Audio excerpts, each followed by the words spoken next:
sur l'utilisation de l'hydroxychloroquine. La chloroquine, c'est des médicaments incroyablement utilisés. Je ne sais même pas comment les médias ont pu devenir fous autour de cette histoire. C'est une vraie folie déconnectée de la réalité. C'est des malades. Il suffisait de s'adresser à n'importe quel médecin pour savoir que le plaquenil est anodin et qu'on donne ça aux gens. 36 millions de comprimés de plaquenil. Personne ne parlait d'accident cardiaque ni de rien. D'où 36 millions. Et d'un coup, les gens qui découvrent que c'est un produit toxique, que c'est épouvantable. Mais c'est complètement délirant.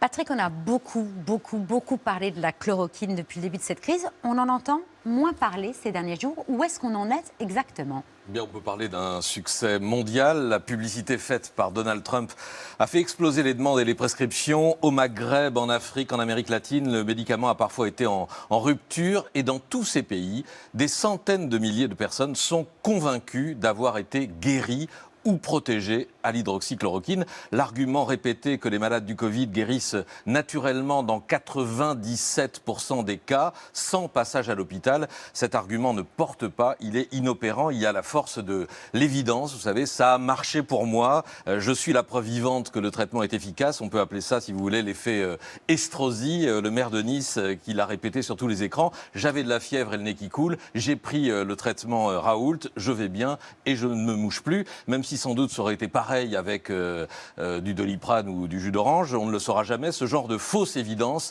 rapportée par des milliers de patients à des proches ou à des amis ou sur des réseaux sociaux est infiniment plus puissante que toutes les études scientifiques auprès de l'opinion, ce qui veut dire que quels que soient les résultats à venir, le phénomène hydroxychloroquine ou l'effet Estrosi, si vous préférez, n'est pas prêt de s'arrêter. Que disent les scientifiques aujourd'hui ? Alors il y a un changement. Au début, les scientifiques reprochaient surtout à Didier Raoult de produire du buzz plutôt que de la science, sa communication débridée, ses certitudes et son ton péremptoire. Je suis un grand savant, moi je sais de quoi je parle, le Covid sera l'infection respiratoire la plus facile à traiter, ceux qui disent le contraire sont des fous, ceux qui me critiquent ne sont pas des vrais médecins. Tout cela est très inhabituel dans ce milieu parce que les chercheurs ont pour principe de convaincre leurs collègues que leurs hypothèses sont les bonnes, pas de les insulter. La science se construit par consensus. Didier Raoult préfère, lui, asséner plutôt que convaincre, et il l'assume d'ailleurs dans une interview à Match cette semaine. Le consensus, c'est Pétain, dit-il. Malgré cela, les scientifiques accordaient à la chloroquine le bénéfice du doute. Ça peut marcher, espérons-le, mais attendons les études rigoureuses. 18 essais cliniques sont en cours en France, une centaine dans le monde, mais depuis, études et observations se sont accumulées. Aucune ne s'est montrée ni spectaculaire, ni même encourageante. Et des alertes sanitaires ont été lancées en Europe et aux États-Unis sur les effets toxiques du protocole Raoult, avec des risques cardiaques graves. Une centaine d'accidents recensés en France, c'était les chiffres de la semaine dernière. 7 arrêts du cœur et au moins 4 décès liés à la prise du traitement. La presse scientifique internationale est de plus en plus sévère. Vous voyez ce dernier papier paru dans Nature, l'une des revues les plus réputées. Le battage médiatique sur la chloroquine a fait dérailler la recherche de traitement. Alors en face, il y a le poids de l'opinion et des réseaux sociaux entretenus par Raoult, avec des vidéos à plusieurs millions de vues. Les deux groupes Facebook pro-Raoult les plus importants comptent 500 000 et 250 000 membres qui vont très sûrement pourrir la chronique que je suis en train de faire et sans doute son auteur. Et cette pression-là a tétanisé les autorités de santé, longtemps restées muettes face au dérapage de Didier Raoult.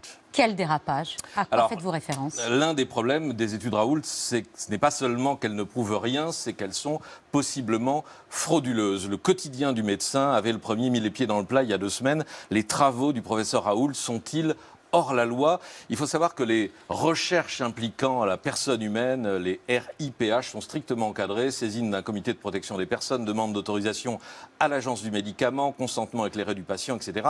Toutes choses dont Didier Raoult s'est affranchi dans ces 2 dernières études. L'agence du médicament a fini par lui demander des comptes. Réponse de l'IHU de Marseille dans un tweet: ce qui a été fait ne rentre pas dans le cadre des recherches impliquant la personne humaine. C'était une étude rétrospective. En clair, Raoult prétend maintenant qu'il n'a fait que regarder les dossiers médicaux des patients sans traités. Intervenir. Mais dans ce cas, on ne peut pas parler d'essais cliniques, ni évidemment d'aucune preuve d'efficacité. Et puis, dernier coup de semonce, celui de l'Ordre des médecins.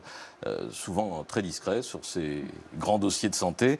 Il y a quelques jours, un communiqué intitulé « Protocole de recherche illégaux ». L'ordre dénonce, je cite, les faux espoirs de guérison, la mise en danger des patients qui pourrait entraîner une suspension d'activité des médecins concernés, avec en référence plusieurs articles du Code de la santé publique, dont celui qui interdit le charlatanisme. Il faut comprendre que la menace est maintenant pénale. Un essai sauvage sans consentement du patient est passible de 3 ans de prison. Est-ce que Didier Raoult a réagi? Oui, en disant qu'il ne se sentait pas concerné et en poursuivant une forme de fuite en avant tonitruante. On en a entendu quelques extraits il y a un instant au début de l'émission. Alors qu'il sait son impact dans l'opinion, il juge maintenant que la recherche sur le vaccin est un défi idiot qui ne servira à rien. Il affirme qu'il n'y aura pas de deuxième vague épidémique, en oubliant qu'il ne croyait pas à la première, on s'en souvient. Bref, Didier Raoult est allé tellement loin que son apport et sa postérité dans cette crise tiennent maintenant en une seule alternative, soit une formidable intuition, un coup de génie solitaire, ou alors une vaste mystification.